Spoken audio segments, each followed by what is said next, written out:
বলছেন আপনি কি বলেন? আমি সেখানে যাইব যেখানে আমার মানুষকে মারা হয়েছে।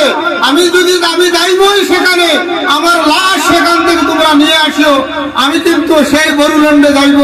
আমার বদরুল আকমল সাহেব নিজের বাহিনীকে নিয়ে এই বরুল্যান্ডে তেরপালের তলে দিয়ে রাত্রে গুজারেন। রাত্রে খানা পিনা এইখানে পেশাব পায়খানা সরের মধ্যে করেন। ওই বদরুদ্দিন আকমল সাহেব আজকে এই ধুবড়ি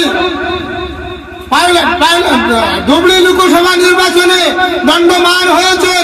যে বদরুদ্দিন সাহেব আমাদের আসামের জনগণের জন্য, আমাদের লাঞ্ছিত বঞ্চিত মানুষের জন্য, এই ধুবড়ি সমষ্টির লাঞ্ছিত বঞ্চিত মানুষের জন্য, গরিবের জন্য, সংখ্যালঘু মানুষের জন্য ওই পার্লামেন্টে আওয়াজ তুলে, এই পার্লামেন্টে দিল্লির মসনদে আন্দোলন সৃষ্টি করেন যে আমাদের মানুষের হক আদায় করতে হবে।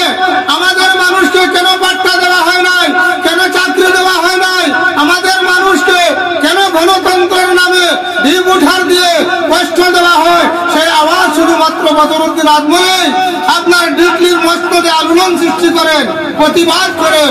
সেই প্রতিবাদকে বন্ধ করার জন্য এই রকিবুল হোসেন কংগ্রেস সরকার উঠে পড়ে লেগেছে, ওই বিজেপি সরকার উঠে পড়ে লেগেছে যাতে ওই মুসলমানের সংখ্যালঘু মানুষের মাত্র কেবলমাত্র বদরুদ্দিন আকমলই পার্লামেন্টে উঠায়।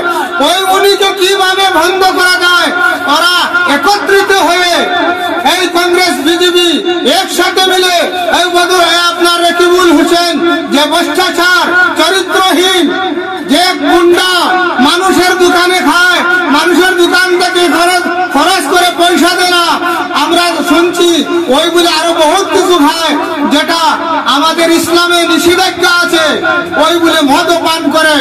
ওই যে সময় অত্যাচার চলে আমাদের মানুষের উপরে, ওই লন্ডনে বিশ্রাম করে হকি দেখতে যায় আর খেলা দেখতে যায়, আমাদের মানুষের কোনো খবর নেই।